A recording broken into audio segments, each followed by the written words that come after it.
नमस्कार,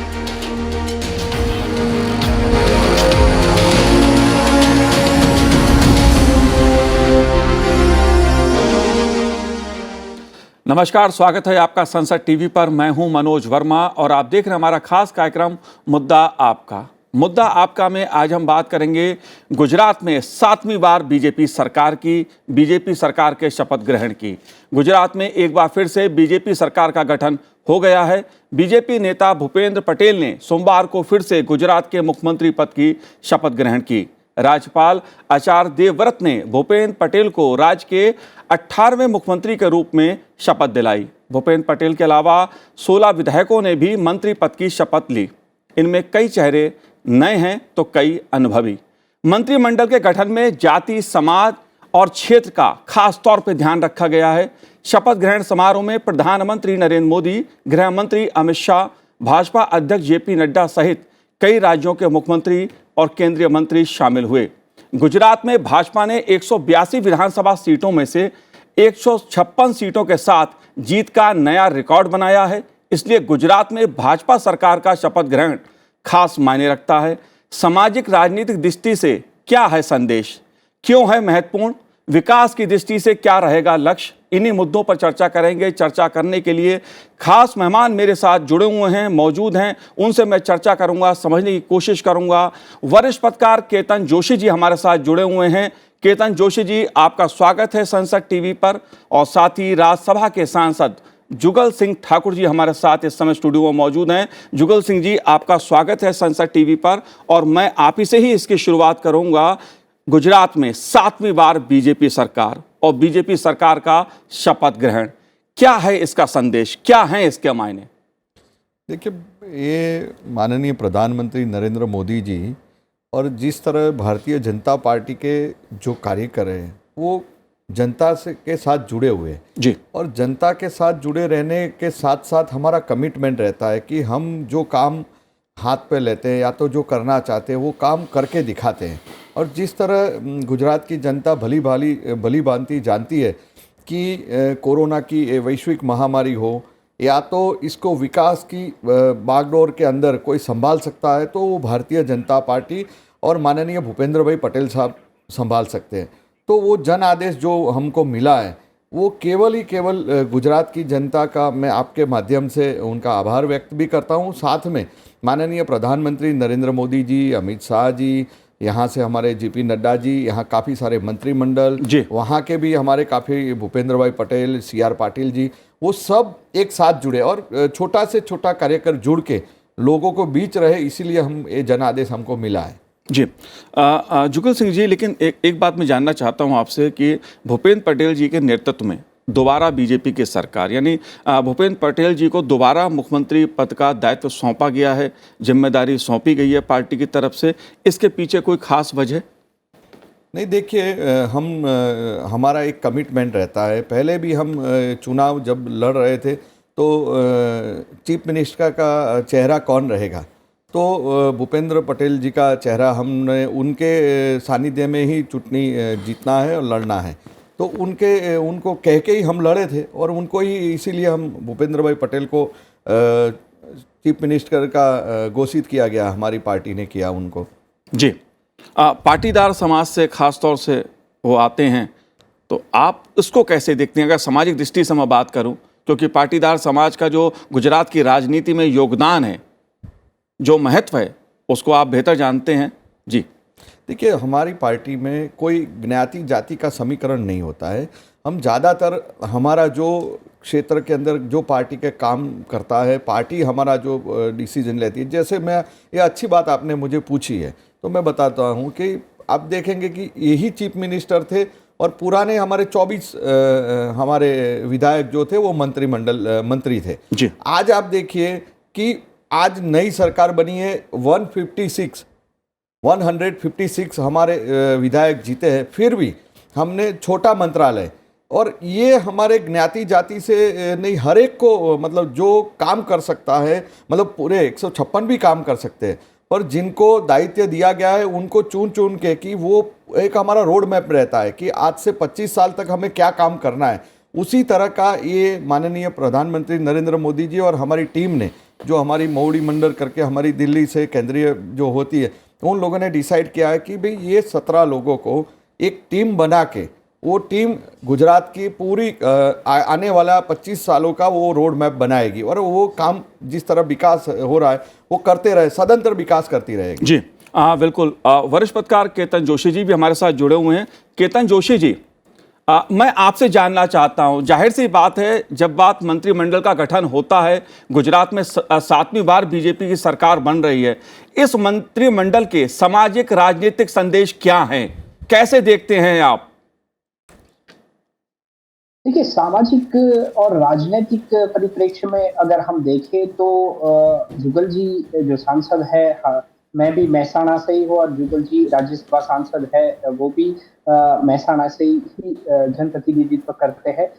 एक तरह से देखें तो परिप्रेक्ष्य में अगर हम देखें तो इसका ख्याल जरूर हर पार्टी रखती है जी। और इस बार भी ये जो अभी भूपेंद्र पटेल गवर्नमेंट की जो पहली कैबिनेट मीटिंग भी खत्म हुई, उसमें भी सारे मंत्रियों को पोर्टफोलियो दे दिया गया है और एक तरह से देखें जो जितने भी लोगों को इसमें शामिल किया गया है कि जैसे कि 16 मंत्री है और 17वें मुख्यमंत्री, यानी कुल 8 कैबिनेट मिनिस्टर है, 2 स्वतंत्र प्रभार रखने वाले मिनिस्टर है और 6 जो है वो राज्य कक्षा के मंत्री को इसमें शामिल किया गया है।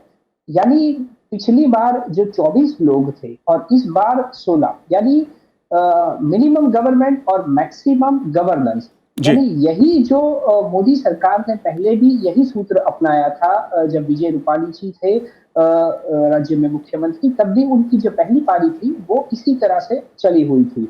लेकिन इस बार हम देखें तो जातिगत जो समीकरण जो होते हैं उनका ख्याल जरूर रखा गया है, क्योंकि इसमें अगर हम देखें तो पाटीदार जो सबसे बड़ा समुदाय है गुजरात में, उनके 4 मंत्री को शामिल किया गया है, फिर ओबीसी को भी शामिल किया गया है, फिर जो ओबीसी जो शामिल किया गया है, फिर बख्शीबंश की जो हम बात करें, फिर कोली समाज की बात करें, वो भी एक बड़ा समुदाय है, और आदिवासी, तो सारे लोगों को इसमें शामिल किया गया है और मिनिमम ये उनका जो कैबिनेट का जो है उसमें सभी लोगों को शामिल किया गया है और अभी जो पोर्टफोलियो भी इसमें सभी जो मिनिस्टर थे उनकी पहली कैबिनेट भी अभी थोड़ी देर पहले ही खत्म हुई है और अभी सारे लोगों को उनका पोर्टफोलियो भी प्रभार भी दे दिया गया है। जी बिल्कुल। द न्यू इंडियंस के कार्यकारी संपादक रोहन दुआ जी भी हमारे साथ इस समय स्टूडियो में मौजूद है। रोहन जी, आपका भी स्वागत है संसद टीवी पर। मैं आपसे ये समझना चाहता हूँ, जाहिर सी बात है जो मंत्रिमंडल का गठन आज हुआ है उसमें आदिवासी, दलित, ओबीसी समाज के हर तबके का एक भागीदारी देखने को मिल रही है। आप कैसे देखते हैं, क्योंकि इसमें अनुभवी नए लोग भी हैं?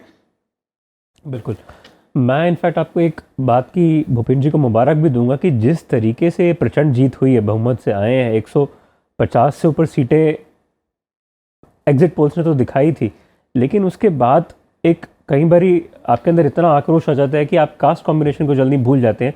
जिस तरीके से पंजाब में आम आदमी पार्टी ने भी 90+ जीत लेके आए, लेकिन कास्ट कॉम्बिनेशन को उन्होंने प्रेफरेंस नहीं दी, उन्होंने रीजन्स को ज़्यादा प्रेफरेंस दी है। पर आप अगर भूपेंद्र जी की कैबिनेट को आज देखेंगे तो जिस तरीके से 4 MLAs अगर सूरत से लिए हैं तो 2 MLA राजकोट और पोरबंदर से भी लिए हैं जी, तो मुझे लगता है कि जो एक सेटलमेंट बिठाने की कोशिश करी है वो ये है कि मैक्सिमम बेनिफिट दिया जाए। अगर पाटीदार को, चाहे वो खुद एक पाटीदार कम्युनिटी से आते हों 4, तो सौराष्ट्र को भी और सेंट्रल गुजरात को भी और नॉर्थ गुजरात को भी एक लेवल प्लेइंग फील्ड बना के आगे रख दी है 2024 के लिए। ये मैसेज दे दिया है कि भले ही रविंद्र जडेजा की धर्मपत्नी वहाँ से जीती हो, लेकिन जिन्होंने बाकी भी हौसला अफजाई करने के लिए जहाँ पे जीत इतनी बड़ी दी है उनको भी उतनी ही प्रोमिनेंस दी जाए। और मैं आपको एक बड़ी गर्व की बात ये भी बताऊं कि जिस तरीके से आज वो अपनी स्पीच दे रहे थे शपथ लेने के बाद में, जब वो बात कर रहे थे, कुछ पल ऐसे थे जब उन्होंने हेमंता बिस्वा के साथ में बिताए, कुछ पल ऐसे थे जब उन्होंने योगी जी के कंधे पे हाथ रख के बातचीत करी। तो एक जो बॉन्ड है बीजेपी के अंदर, परिवार वाला जो एक संवाद होता है ना, वो इंडिकेशन ये देता है कि कैबिनेट जो फॉर्मेशन होती है, आप देखिए कल सुक्खू ने बयान दिया कि कैबिनेट फॉर्मेशन तो राजीव शुक्ला करेंगे, बड़ी अचरज वाला सुखविंदर सुक्खू का बयान आया ये। लेकिन जिस तरीके से भूपेंद्र पटेल ने पहले ही कैबिनेट फॉर्मेशन के स्वेरिंग इन पे अपने लीडर्स को अनाउंस करने के बाद में, कैबिनेट को अनाउंस करने के बाद में बाकी मुख्यमंत्री से भी जाके मिले, वो पेमा खंडू से मिले, फिर उसके बाद योगी आदित्यनाथ से मिले, काफ़ी समय उन्होंने गुजारा। तो वो इंडिकेशन ये दे रहे थे कि जिस तरीके से उत्तर प्रदेश में, अरुणाचल प्रदेश में, उत्तराखंड में, असम में कैबिनेट की फॉर्मेशन उसी दिन हुई है जिस दिन की सरकार बनी, और इंडिकेशन यही दिए गए कि वो पुराने लोग भी वहीं पे आएंगे। तो भाजपा की जो रणनीति है ना, वो सिर्फ उस चुनाव को लेकर नहीं बनाई जाती जिस चुनाव के नतीजे आते हैं। भाजपा एक ऐसी पार्टी है जो 2024 पे भी प्लानिंग कर रही होती है और 2027 की भी प्लानिंग इस समय कर चुकी है वो। जी बिल्कुल, इस पहलू को भी मैं समझने की कोशिश करूंगा, लेकिन सबसे पहले क्योंकि गुजरात मॉडल की बात होती है, अक्सर चर्चा उसकी होती है, आप कैसे देखते हैं जुगल सिंह जी, क्योंकि 7वीं बार बीजेपी सरकार और गुजरात मॉडल की अगर मैं बात कर रहा हूं, जाहिर सी बात है विकास की बात इसमें आती है। तमाम तरह के चुनाव प्रचार के दौरान विपक्ष ने सवाल भी उठाए, लेकिन आप कैसे देखते हैं इसके पीछे गुजरात मॉडल है, क्या है इसके पीछे? देखिए, हमारा जो पॉलिटिकली एनालिसिस भी रहता है और पब्लिक की जो नस रहती है वो हम जानते हैं कि हमें क्या काम करना है। आने वाले वक्त में आप देखेंगे कि गुजरात के अंदर जो हमारे रोड जो है वो 6 लेन वाले बनने वाले हैं जी। उसके साथ साथ आपने देखा होगा कि माननीय प्रधानमंत्री नरेंद्र मोदी जी ने हाल ही में थोड़े 1 महीने पहले ही एविएशन का जो वहाँ के एयरबस का उद्घाटन बड़ौदा के पास किया था। उसके साथ साथ वेदांत करके एक इलेक्ट्रॉनिक कंपनी जो है वो चिप्स वगैरह जो बनाती है, वो करीब करीब वो गुजरात में ही वो कंपनी रहेगी और वहाँ से पूरे वर्ल्ड के अंदर वो चिप्स भेजी जाएगी। मतलब 1 से 1.5 लाख लोग वहाँ पे वर्किंग करने के लिए आएंगे। ऐसे धौलेरे का हमारा वहाँ का एयरपोर्ट बहुत बड़ा बनने वाला है। वो पूरा रोड मैप हम लोगों ने बना के रखा हुआ है और भूपेंद्र पटेल जी वो आने वाले वक्त में करने वाले हैं कि हमें क्या और किस तरह हम ओलंपिक भी आने वाले वक्त में गुजरात में भी उसमें पार्टिसिपेट के साथ उसमें रहने का पूरा इंतजाम करके रखा हुआ है। तो हमारा रोड मैप फाइनल रहता है कि हमें आने वाले वक्त में क्या करना है। हमें जिस तरह हमारी पार्टी भारतीय जनता पार्टी की सोच रहती है कि भाई जैसे हमारे कलीग ने जो बताया कि एक रणनीति नहीं, हम जनता से हम सेवा के लिए आए हैं। यहाँ सत्ता हम जीतते जरूर है पर सेवा के लिए काम, हर रोज हमारा कार्यकर लोगों के साथ जुड़ा रहता है। उनकी क्या प्रॉब्लम है, क्या काम करना है वो हम करते रहते हैं, इसीलिए हम जनादेश हमको मिलता है। जी केतन जोशी जी, मैं आपसे भी समझना चाहूंगा इस बात को। जाहिर सी बात है 7वीं बार बीजेपी की सरकार है गुजरात में। एक सवाल यहां पर उठता है, प्रधानमंत्री नरेंद्र मोदी जी का गृह राज्य है और उन्होंने आह्वान किया था चुनाव प्रचार के दौरान कि इस बार रिकॉर्ड बनाना है सीटों का, और रिकॉर्ड बना। 182 में से 156 सीटें गुजरात में बीजेपी ने जीतकर एक नया रिकॉर्ड बनाया। गुजरात के विकास मॉडल को लेकर सवाल भी उठते हैं। बीजेपी दावा भी करती है कि गुजरात को जिस तरह से विकास की दृष्टि से देखा जाता है, उसने एक नई परिभाषा विकास की राजनीति की गढ़ी है। आप कैसे देखते हैं, क्या इसके पीछे वजह है जो इतनी भारी भरकम लगातार बीजेपी को जीत गुजरात में मिलती रही है? देखिए, मेरा ये मानना है कि जो विकास के ऊपर जो सवाल उठते हैं वो केवल इस चुनाव के बाद तो हम ये जरूर से कह सकते हैं कि वो सिर्फ एक राजनीतिक मुद्दा है, लेकिन यहाँ की जो जनता है वो सिर्फ और सिर्फ भाजपा में बिलीव करती है। और दूसरी चीज मैं आपको ये बता दूं कि जितनी भी रैलियां हुई, जितने भी रोड शो हुए, यहाँ पे जो कॉन्फिडेंस दिखा प्रधानमंत्री श्री नरेंद्र मोदी जी का और गृह मंत्री जी अमित शाह जी का, जो भूपेंद्र पटेल के ऊपर उन्होंने जो कॉन्फिडेंस दिखाया, क्योंकि देखिए रोड मैप के ऊपर ही उनको चलना था भूपेंद्र पटेल को जब उनकी पहली बारी थी सरकार में। तो जिस तरह से उनमें जो कॉन्फिडेंस दिखा और जो 12-14 महीने का उनके पास में जो वक्त था, उस वक्त के रहते हुए उन्होंने जिस तरह से जो रोड मैप जो था विकास का, डेवलपमेंट का, क्योंकि हमने जो कॉरिडोर की जो बात की, जैसे कि इंफ्रास्ट्रक्चर की जुगल जी ने बात की कि ऐसे एक बड़ा सा जो एक्सप्रेस वे जो मुंबई से होकर जाता है दिल्ली तक, वो एक बड़ा इंफ्रास्ट्रक्चर मॉडल है।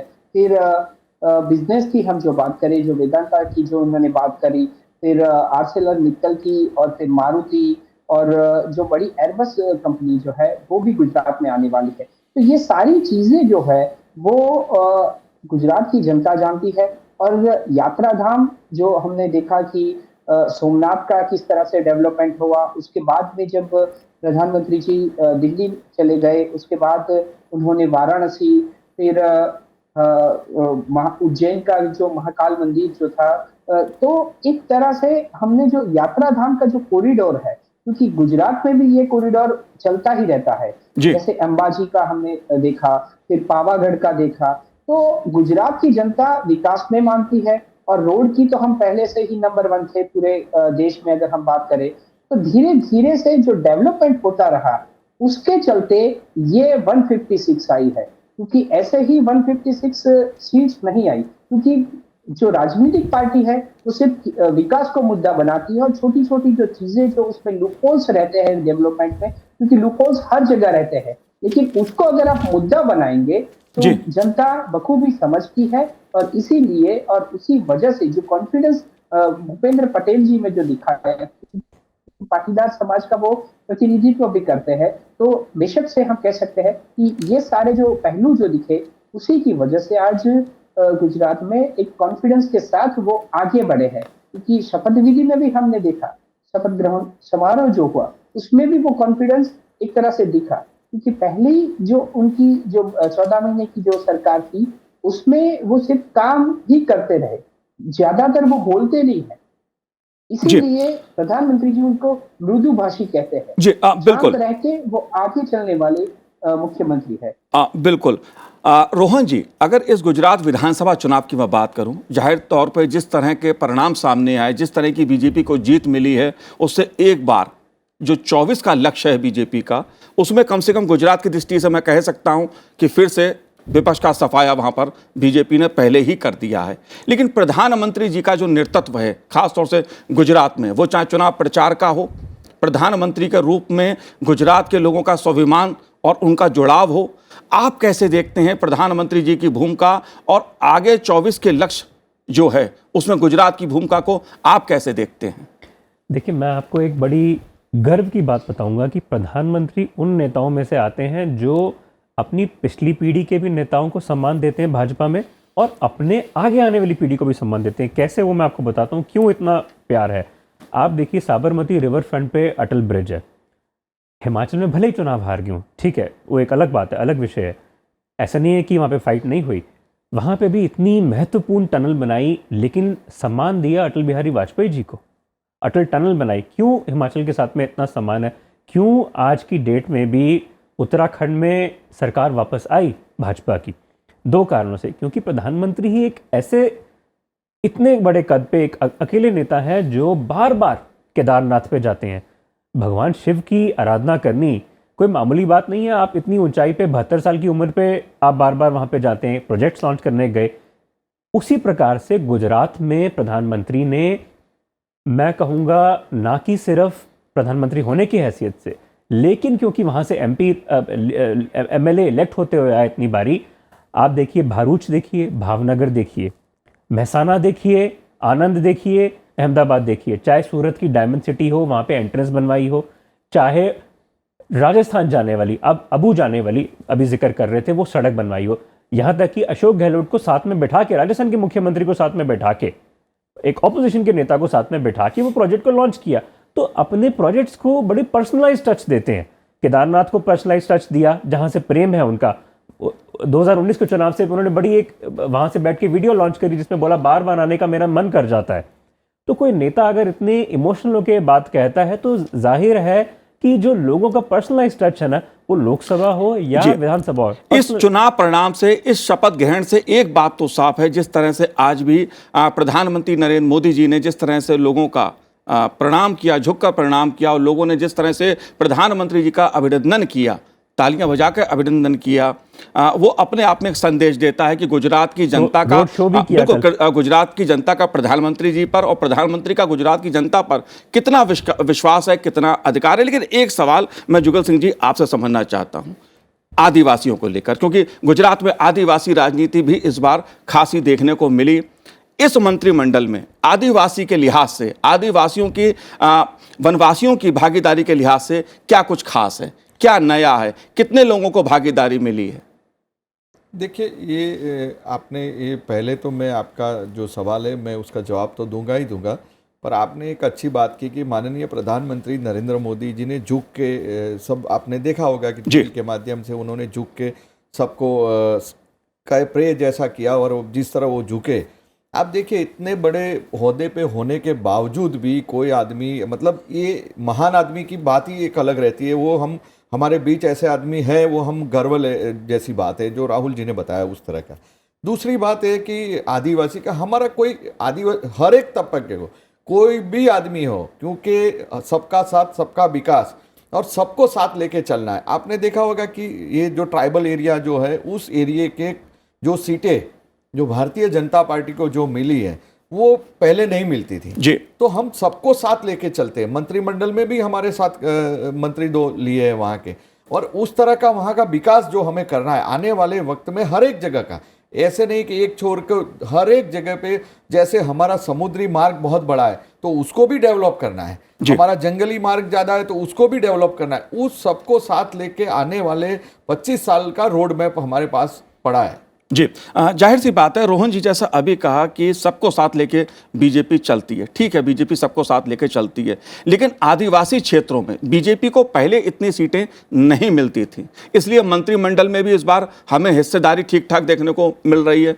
आदिवासी क्षेत्रों में इस बार जो बीजेपी का प्रदर्शन रहा है और शपथ ग्रहण समारोह में जो झलक देखने को मिली है, इसके पीछे वजह आप क्या देखते हैं, क्या मायने हैं इसके? मैं आपको इसके बड़े 2 मुख्य कारण बताता हूँ। देखिए, प्रधानमंत्री बड़ी माइन्यूटली डिटेल से चलते हैं। द्रौपदी मुर्मू जैसी एक नारी को उन्होंने प्रेसिडेंट का दर्जा दिया, ट्राइबल क्षेत्र से आती हैं उड़ीसा के। आप बताइए मुझे किसके अंदर आज की डेट में ये हिम्मत थी कि ट्राइबल क्षेत्र से आप अपने भारत को एक प्रेसिडेंट का ओहदा दीजिए। चलिए ठीक है, वो भी लिया। सर्बानंद सोनोवाल असम के मुख्यमंत्री थे, ट्राइबल हैं, ठीक है, भले ही चुनाव जीत के आए हो, लेकिन मुख्यमंत्री हेमंता बिस्वा को बनाया, पर इंडिकेशन ये दिया कि अगर केंद्र में आएंगे तो ट्राइबल मंत्री ही आएंगे वहां से। और उसके बाद यहां तक खत्म नहीं किया, उसी सर्बानंद सोनोवाल को मैसेज देने के लिए, ट्राइबल्स की प्रोटेक्शन के लिए, आपने उनको नेशनल एग्जीक्यूटिव बीजेपी की बॉडी में डाल दिया।